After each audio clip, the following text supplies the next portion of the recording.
신가라 원대법상하이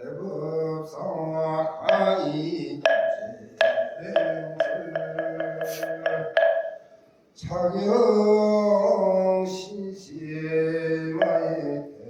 대중신가라 원대법상하이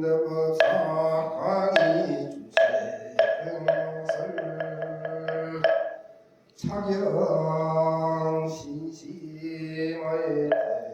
대중신가라 원대법상하이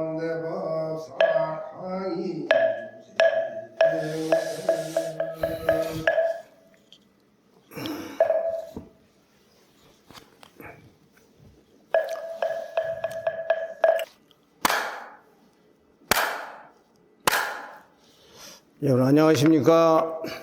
예, 반갑습니다. 추운데도 이 법회에 참석해 주셔서 감사합니다. 오늘은 법왕사 일부 신도부님들의 요청도 있었고, 더 중요한 것은 제 방에서 지금 이 순간에도 외식 제한하고 두문문출하면서 오로지 지속적으로 참선에만 몰두하는 수행자 전용 법문이라서 다소 대중성이 떨어질 수 있습니다. 그저 미리 말씀을 드리는 바입니다. 제가 법문하는 것은 조금 전에 말씀드렸지만은 참선을 전문으로 하는 수행자 법문이기 때문에 여러분들은 이해해 주시기 바라고요. 혹시 이 참선 법문을 처음 듣거나 생소하신 분들은 이 법문을 들으시고 이 참선 법문에 인연 맺는 계기로 삼으셔서 경청해 주시면 감사하겠습니다. 또한 세속에서라도 이 참선 법문을 듣고 발심이 되신다면은 본인들의 그 근기에 맞춰서 시간을 허락하는 대로, 시간이 나는 대로 세속에서 하시면 되겠습니다. 조금 전에 말씀드렸지만은 이 법문을 처음 들으시는 분이나 생소하신 분들은 이 참선 법문을 들으시고 본인의 근기와 환경에 맞춰서 참선이나 연불이나 독경이나 사경이나 수행을 하시면 되겠습니다. 이 법문은 제가 태백산 도서람에서 15년 동안 거의 밖에 나가지 않고 두문문출하며 외식제연하고 지속적으로 좌선을 한 수행 방법이기 때문에 여러분들과 수행은, 여러분들이 하고 있는 수행과는 다소 다를 수가 있으니 이 점 널리 양지하기 부탁드리겠습니다. 참선이라는 것은 원래 부처님 당시에도 있었는데요. 그것은 삼처전심에서 유래된 것입니다. 선가에서는 스승이 제자한테 법을 전할 때는 말과 글을 떠나서 오로지 마음과 마음을 법을 전한다고 해서 그것을 이신전심이라고 하는 것입니다.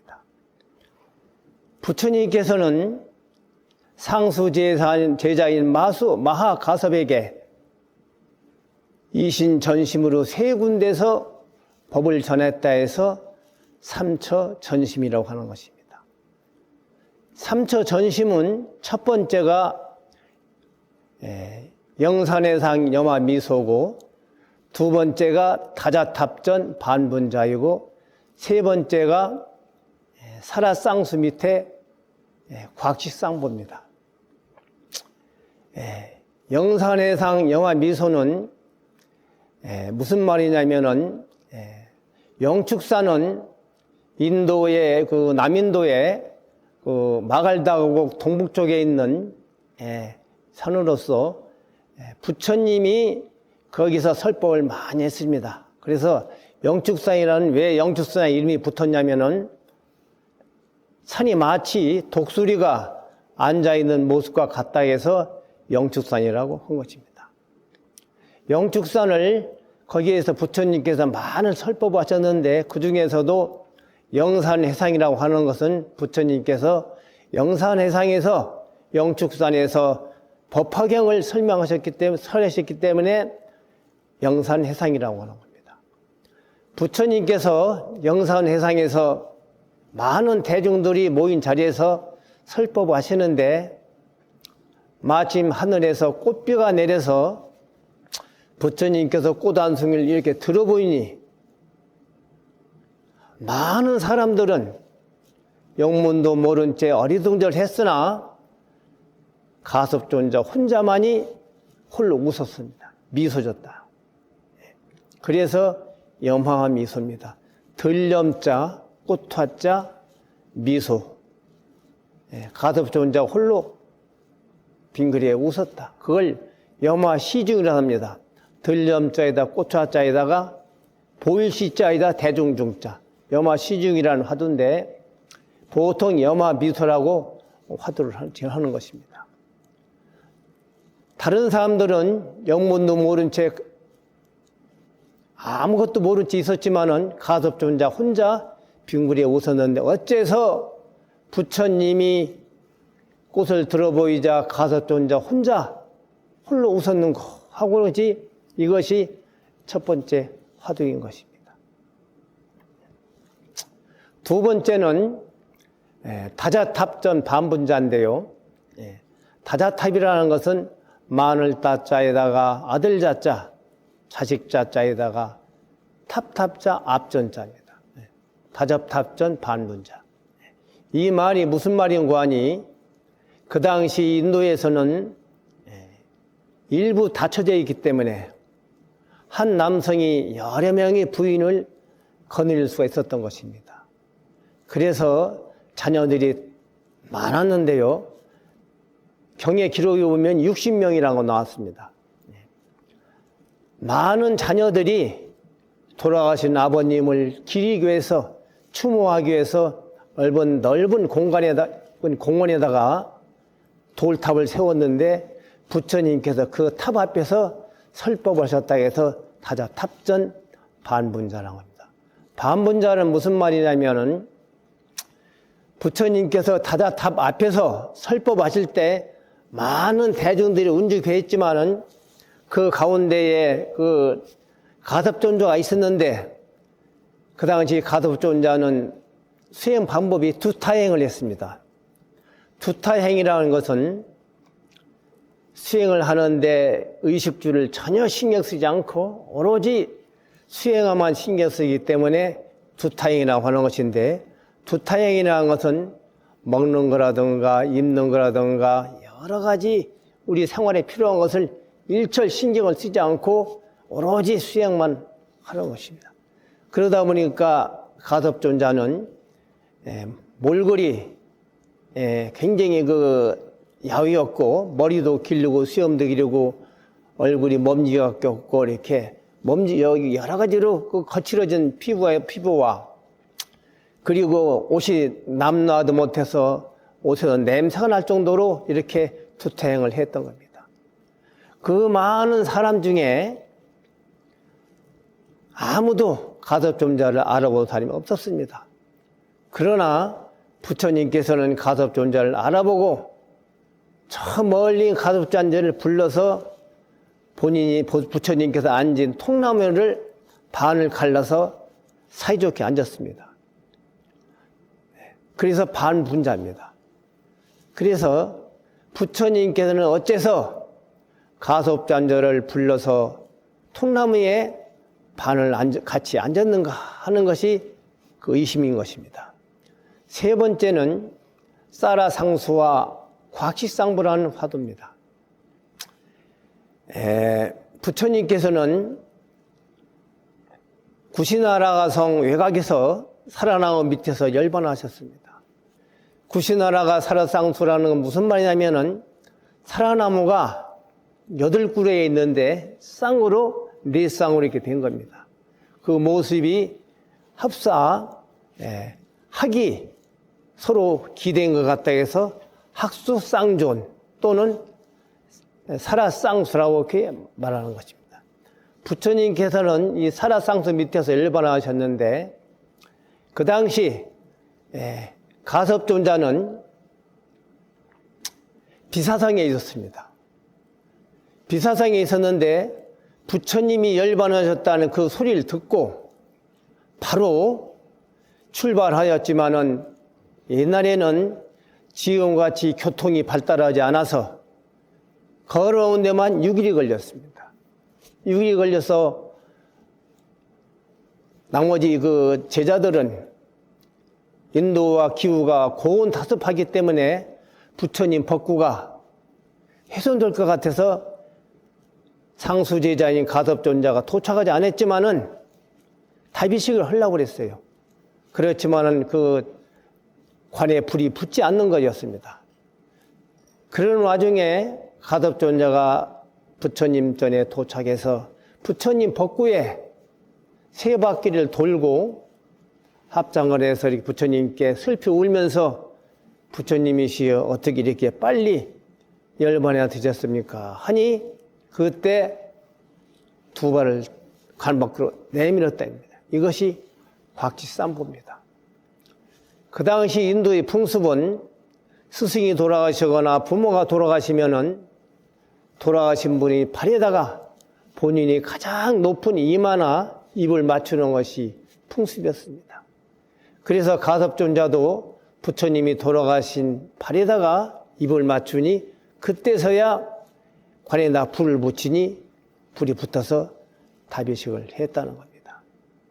어째서 부처님께서는 열반하시면서까지도 가섭존자의 그러한 현묘한 이치를 보였는가? 어째서 가섭존자에게 부처님께서는 그러한 현묘한 이치를 보였는가 하고서 의심하는 것이 바로 곽식삼보 화두인 것입니다. 삼처전심은 화두의 시초가 되었고 그 대표적인 여마미소는 최초의 화두가 된 겁니다. 그 많은 사람 중에 깨달은 사람은 오로지 가섭존자 한 사람이었습니다. 그리하여 조사선을 깨달은 사람은 가섭존자 한 사람이었지만은 부처님께서 꽃 한 송이를 들어보이는 이 인연으로 많은 사람이 조사선에 입문하게 된 것입니다. 가섭존자처럼 대근기는 그 자리에서 바로 깨달았고 그 다음으로 수승한 근기는 부처님께서 꽃을 들어보이자 억하며 마음이 절박같이 되어서 온몸이 의심덩어리가 된 겁니다. 그리고 나머지 사람들은 많은 사람들이 어째서 부처님께서 꽃을 들어보이니 가섭존자 홀로 빙그레 웃었는가 하고 의심하기 시작했습니다. 이것이 여마미소 화두이고 간화선의 시발점인 겁니다. 조사선은 간화선을 당생시켰고 간화선은 조사선에 의해서 태동된 것입니다. 그러고 보면은 조사선이 간화선이고 간화선이 조사선이라고 말해도 무리가 없을 듯합니다. 가섭존자처럼 바로 그 자리에서 깨달았다면 조련만 그 자리에서 깨달지 못했다면 다른 사람들은 간절히 화두에 대한 의심을 드려야 되는 것입니다. 화두라는 것은 간절히 의심을 해서 마음에 기린 의로가 끊겨가지고 목구멍에 밤송이가 탁 들어있는 것처럼 막혀가지고 이러지도 못하고 저러지도 못하는 상태가 되어야 되는 것입니다. 바로 깨닫지 못했다면 간절하게 화두를 들어야 되는 것입니다. 그것이 바로 간화선인 것입니다. 그럼 여기서 본론으로 들어가서 화두 들은 법에 대해서 제가 법문을 해드리겠습니다. 정전백수자 뜰 앞에 잣나무 예를 들겠습니다. 조주선사가 마당에 서 있는데 어떤 스님이 와서 달마조사 설에 물었습니다. 달마조사가 서쪽에 선 뜻이 뭐냐 물으니 조주선사가 그때 마침 뜰 앞에 잣나무가 있어서 잣나무를 가리키면서 잣나무다 그랬어요. 달마조사의 설의 현이 뜰 앞에 잣나무니라 이렇게 한 거예요. 그래서 이 말은 무슨 말인 거니? 달마조사 설의라는 말은 달마조사가 서쪽에서 가져온 불법의 종지가 뭐냐 이 소리입니다. 달마조사 설의라는 것은 달마조사가 서쪽에서 온 뜻은 뭐냐 이 말은 달마조사가 서쪽에서 가져온 불법의 종지가 뭐냐 이겁니다. 불법의 종지라는 것은 마음에 깨닫는 게 있는 것이고 마음 바로 부처고 무엇이 부처입니까? 이렇게 물어본 겁니다. 여하시불야. 이 말을 정리하면은 어떤 스님이 조주선사에게 무엇이 부처입니까? 물으니 뜰 앞에 잣나무니라 이렇게 물은 겁니다. 어째서 부처를 물으니 뜰 앞에 잣나무라 했는가 하고 간절히 이게 의심을 해야 되는 겁니다. 보통 우리가 부처를 물으면은 뭐 자비라든가 지혜라든가 뭐 이타영이라든가 무소유라든가 뭐 육바람이라든가 이런 말 해야 되는데 부처를 물으니 뜰 앞에 잣나무다 그랬어요. 참으로 이상한 겁니다. 이렇게 의심을 하는데 가만히 생각해 보면 그러면은 이렇게 생각할 수도 있겠구나 할 수도 있어요. 그 당시에 중국에는 성인이면은 몸에다가 호패를 차고 다녔어요. 호패라는 건 무엇이냐면은 지금 우리로 말하면은 주민등록과 같은 그런 기능을 하는 신분증이었습니다. 그래서 일반 백성들은 호패를 잘 때 소나무로 만들어 찼고 고관 대작이나 황족들은 잣나무로 이렇게 호패를 차고 다녔어요. 그리고 사람이 죽으면은 일반 백성들은 소나무에 관을 만들었지만은 일반 고관 대작이나 황족들은 잣나무로 이렇게 관을 만들었다고 합니다. 그만큼 모든 나무 중에서 가장 좋은 게 잣나무라 이거예요. 그렇다면은 잣나무는 모든 나무 중에서 으뜸이니까 불법은 모든 법 중에 으뜸이니까 비유해서 이렇게 부처가 잣나무라 했는가? 그거 아니다 이거예요. 그러면은 잣나무는 사철나무니까 항상 푸르니까 부처는 불생불멸이고 항상 그대로 있으니 그걸 비유해서 잣나무라 했는가? 그것도 아니다 그요. 그렇다면은 부처님이 말씀하시기를 모든 유정 무정이 다 불성이 있다고 했는데 그래서 잣나무도 불성이 있으니까 잣나무라 했는가? 그거 아니다 이 말이야.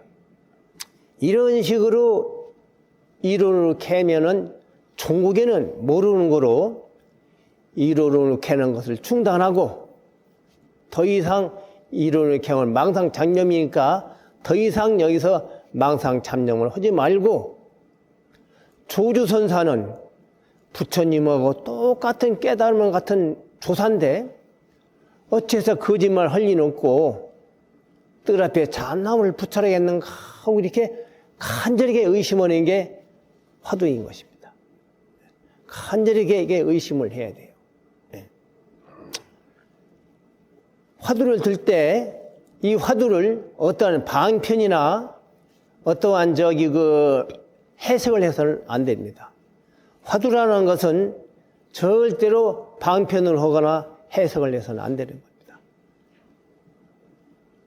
잣나무라는 그 말 속에는 어떠한 현묘한 이치가 있는 것도 아니고 깊은 의미가 있는 것도 아닙니다. 바로 잣나무가 부처란 것입니다. 잣나무가 바로 부처예요. 직용직설이다. 직설이다 이겁니다. 잣나무가 부처라니 참으로 이상하다.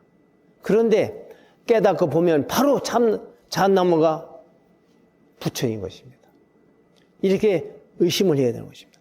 어째서 부처를 물으니 잣나무가 부처라 했는가? 의심을 하고 있습니다.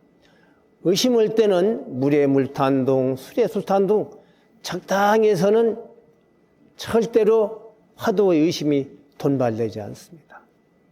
적당히 의심하게 되면은 망성도 들어오고 장념도 들어오고 혼침 들어오기 때문에 화두 들을 때는 아주 간절히 화두를 들어야 됩니다. 예를 들자면은 보름 굶은 고양이가 있는데 보름을 굶었으니 얼마나 배가 고프겠어요. 네. 고양이는 오로지 지만 먹고 사는데 보름을 굶었으니 얼마나 배가 고프겠습니다. 고양이는 쥐를 잡아야 되는 건데. 그래서 쥐구멍 앞에 가서 쥐를 나오기만 기다리려고 이렇게 쥐구멍에 포진해서 이렇게 있는 겁니다. 눈이 반짝거려가지고 오로지 쥐만 잡으려고 쥐구멍에 여기 있는 겁니다. 이런 마음으로. 고양이 뒤로 개가 왔다 갔다 하거나 고양이 뒤로 닭이 왔다 갔다 하거나 일철 신경 쓰지 않는 겁니다. 오로지 나오면 챈다는 이 마음으로 화두를 드는 거예요.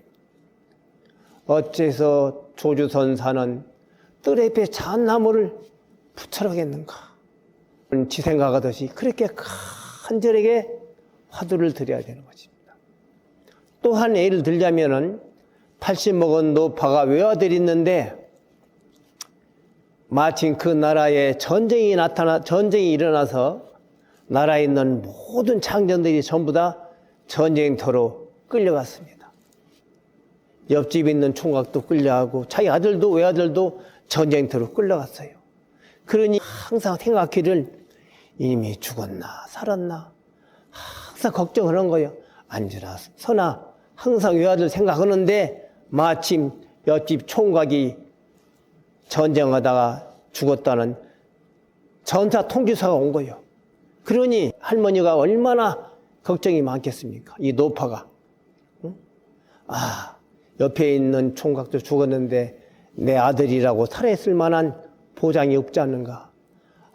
이님이 죽었나 살았나 앉으나 서나 밥을 먹어도 밥 먹은 것 같지 않고 물을 먹어도 물이 넘어가지도 않고 잠을 자도 잠이 오지 않으니 항상 밭이 먹은 노파가 외아들 생각하듯이 어째서 조주선사는 부처를 물으니 뜰 앞에 잣나무라 했는가 하기를 밭이 먹은 노파가 외아들 생각하듯이 그런 식으로 생각하라 이 말입니다. 여러분들 무슨 말인지 아시겠죠? 이렇게 간절히 화두를 드려야 되는 겁니다. 즉 현대식으로 예를 들자면은 어떻게 밖에 쇼핑을 나갔는데 집에 들어오 보니까 자기 가방이 없어진 거예요. 가방 속에는 핸드폰은 들어있고 지갑이 들어있고 지갑 속에는 카드가 들어있고 현금이 들었는데 그 가방은 자기 분식과 같은 아주 중요한 그러한 물건인데 그것이 없어졌으니 얼마나 그 마음이 간절하겠습니까? 내가 가방을 어디서 분실했나? 내 가방을 어디다 뒀나?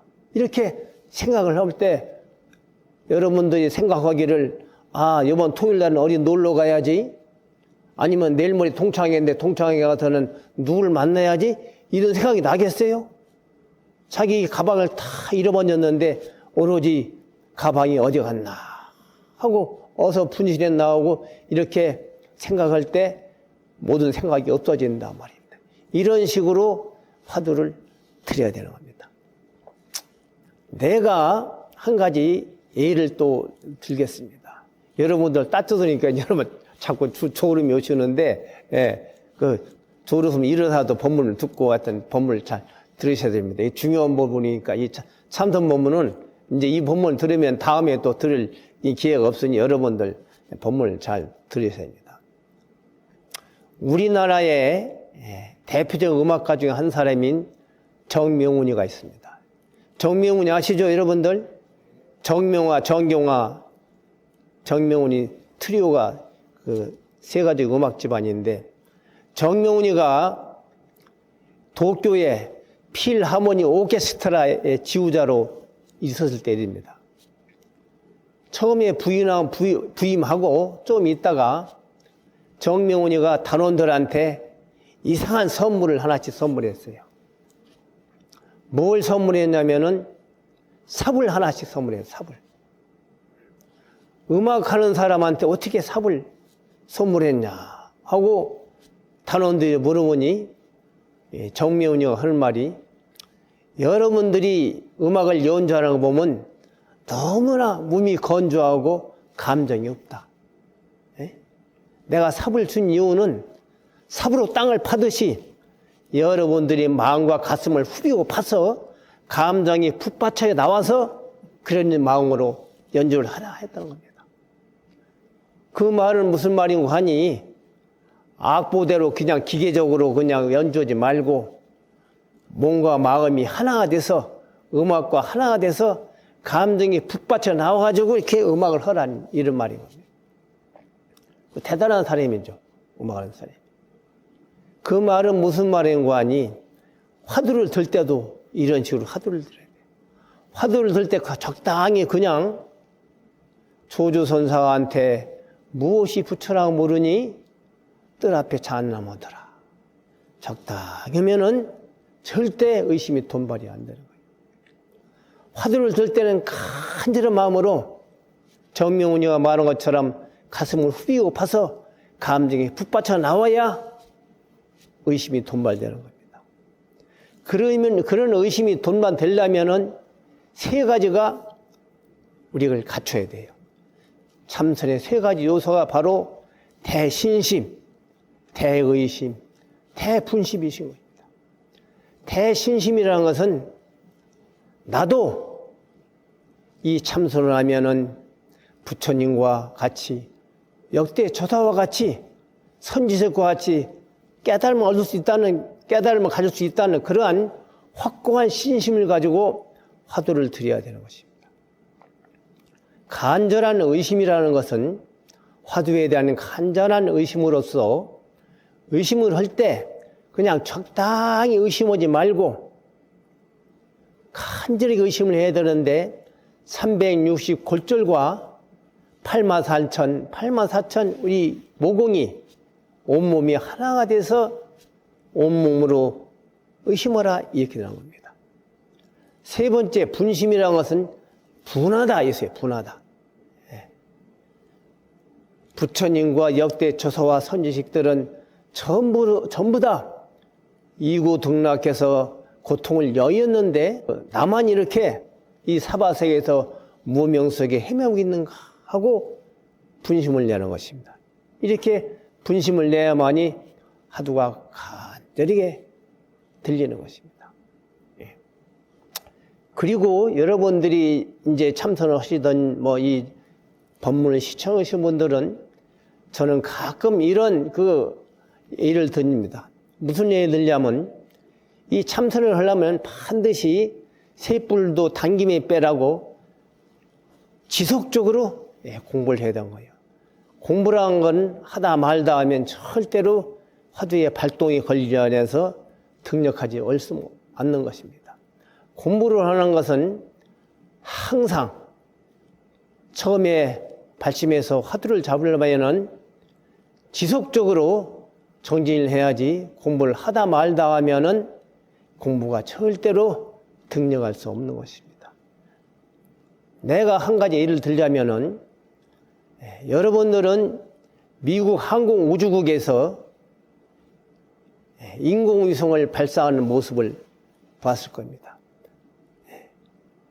그 엄청나고 큰 쇳덩어리, 빌딩과 같은 큰 쇳덩어리를 하늘로 쏴 붙이려면 얼마나 많은 추진력이 있어야 되겠습니까?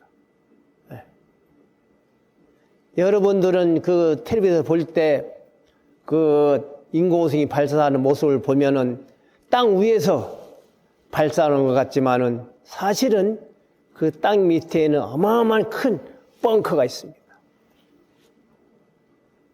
인공위성이 발사할 때 나오는 엄청난 화염과 열기와 가스가 그 밑으로 이렇게 그 밑으로 처리가 돼야 되는 거예요. 만일에 땅 위에서 바로 그 인공위성 쏘았다면 인공위성 밑에는 다 녹아버릴 정도로 큰 열기가 있는 것입니다. 그 정도로 인공위성을 쏘아 올릴 때는 그 빌딩 같은 쇳덩어리를 하늘로 쏘아 올리려면 얼마나 큰 추진력이 필요하겠어요. 그리고서 추진력이 발사되면은 인공위성이 쫙 하늘로 올라가면은 올라가다 중간에 힘이 떨어질까봐 옆에 붙은 보조 로켓가 또 점화돼서 쭉 올라가는 겁니다. 그래가지고 대기권 밖으로 나가면은 보조 로켓가 다 분리되고 캡슐만 혼자 힘으로 도는 겁니다. 참선도 이것도 똑같은 겁니다. 처음 공부할 때는 반드시 시지막을 계속 해야 돼요. 인공위성이 하늘로 올라가듯이 계속 올라가야지 등력하지 화두가 발동 걸리지 그렇지 않으면 절대 등력할 수 없는 겁니다. 선방에서 한철 공부하고 한철 도대인이면 절대로 그것은 등력할 수 없는 것입니다. 처음 공부하는 사람들은 반드시 참선할 때는 한 자리에서 움직이지 말고 계속 용맹정진을 해야 됩니다. 용맹정진이라는 것은 잠 안 자고 먹지 말고 하라는 얘기가 아닙니다. 여기서 용맹정진이라는 것은 하루에 최소한 6시간 자주고 하루에 두세 끼 먹고 그리고 충분히 휴식하고 정진하는 말하는 것입니다. 그래도 하루에 14시간 이상 공부 못합니다. 6시간 자고 하루 밖에 2끼 먹어보세요. 10시간이 그냥 지나갑니다. 그럼 14시간 이상은 공부할 수 없어요. 그래도 14시간 공부하는 것은 많이 한 겁니다.